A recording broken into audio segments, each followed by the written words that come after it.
Hello, everybody. Meteorologist Noah Bergren here. Thanks for sticking with us here on Facebook and YouTube. Sorry, we had some problems with our stream that was going on earlier. Just wanted to give you a quick recap of the actual forecast going forward. So tomorrow morning is basically just as cold.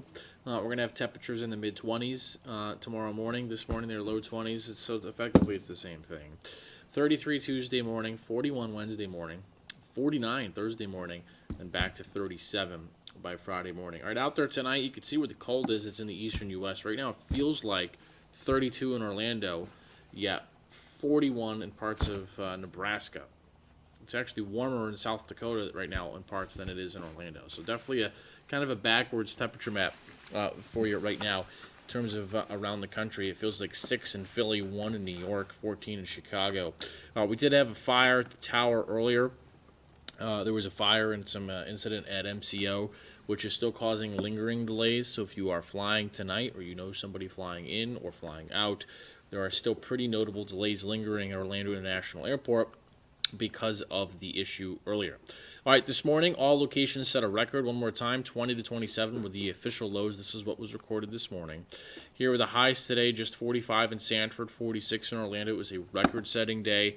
Very rarely do we have days that have highs in the 40s in Central Florida. Temperatures right now already close to freezing once again in Ocala. This is going to be interesting because I had a hunch that this may happen, but it looks like we're trending colder than what the models had. In fact, we're going to look right now. 39 is what it is right now. I'm going to look and show you and see. Thanks for sticking with us here on Facebook and YouTube. I'm going to look and see what the modeling had, at least our high range stuff that we use for short ranges like this. So the model at, what time is it? Almost 8? It's about right.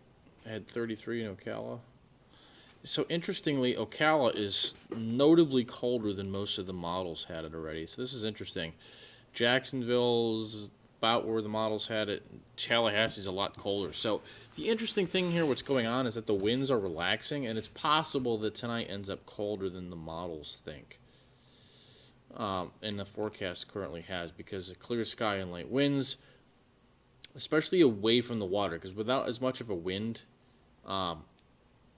it's possible that we get temperatures down lower than the forecast tonight. Like I'm looking at this new model, it's got 22 in Orlando tonight, which would be colder for an air temp than it was this morning. So there is wiggle room. So you may wake up tomorrow and the air temp may be lower than today if the winds go calm. If they don't, it should settle about 26 or so in Orlando, which would be 2 degrees higher than this morning.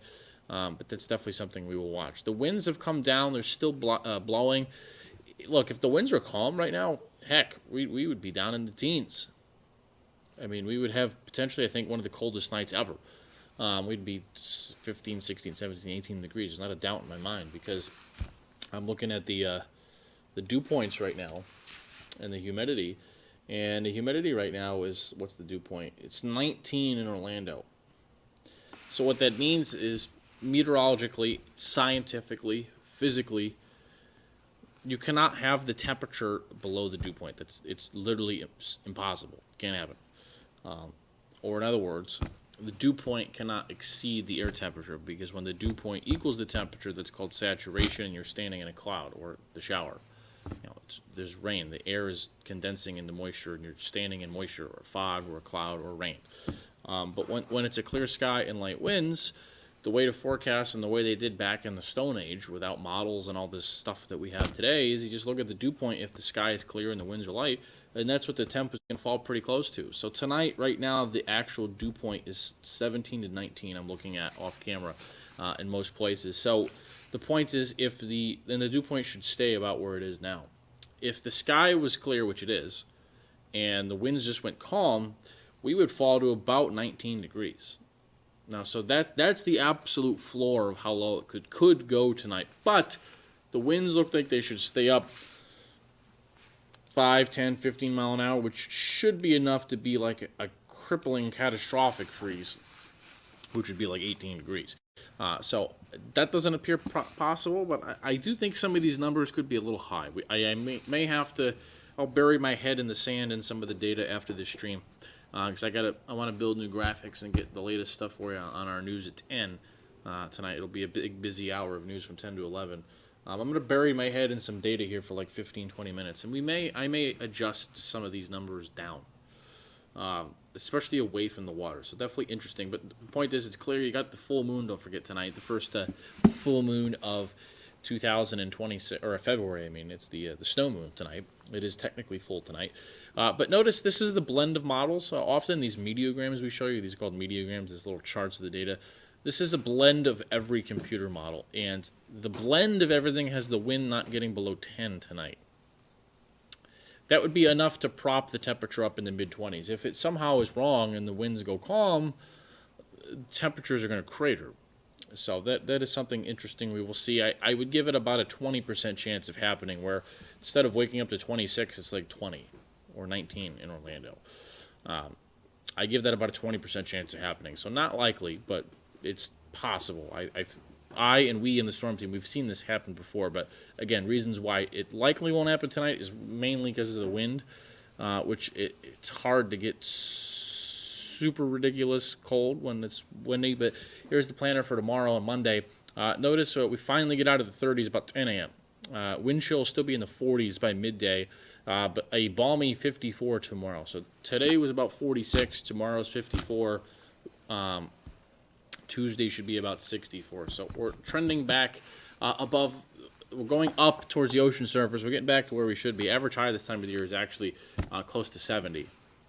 So we are nowhere near where generally the long-term average high this time of the year is. It is nowhere close to that. And you can see the radar tonight is pretty calm. Big snow last night into this morning from Gatlinburg over towards Charlotte and places like that.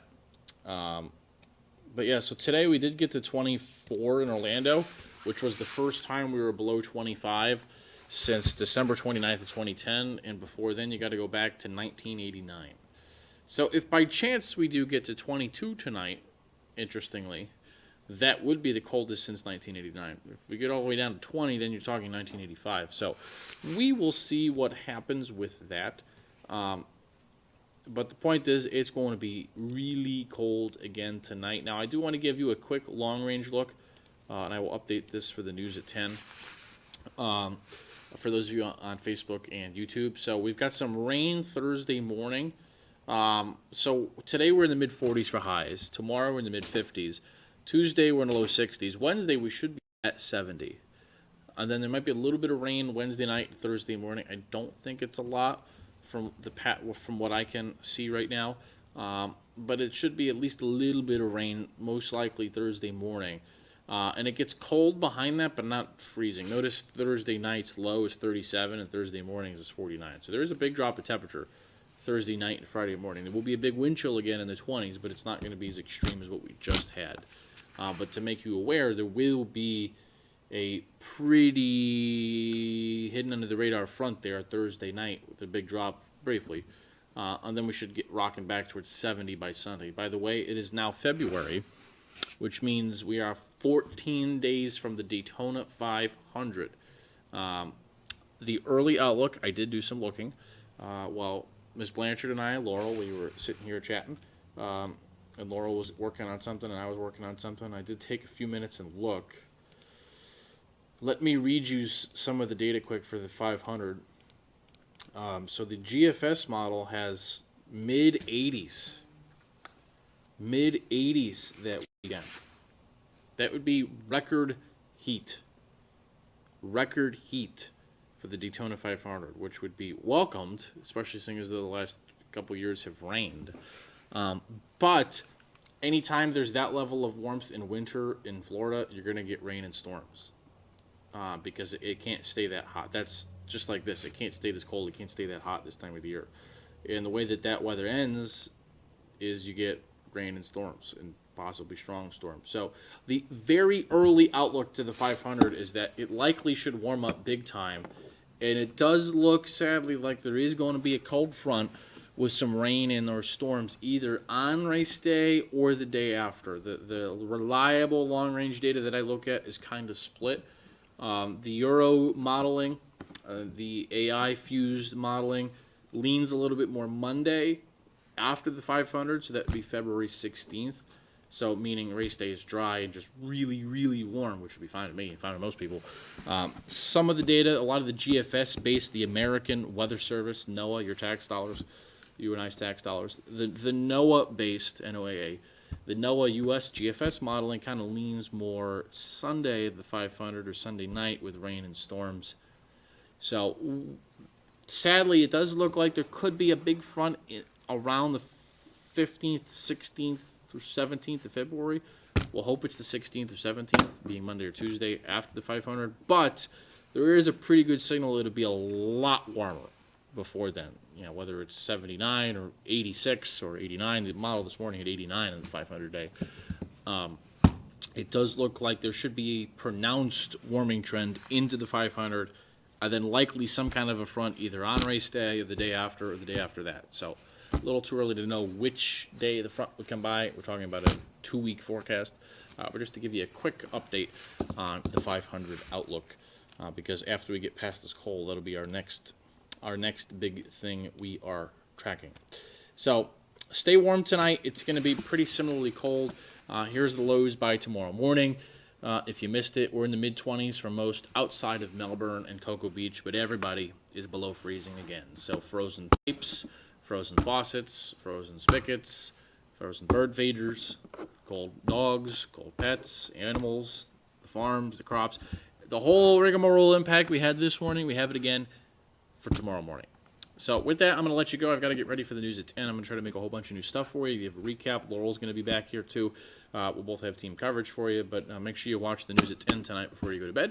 We'll have much more for you then on what happened last night and this morning and what's going to happen for the next few days. So have a good night, everybody. Appreciate you here on Facebook and YouTube.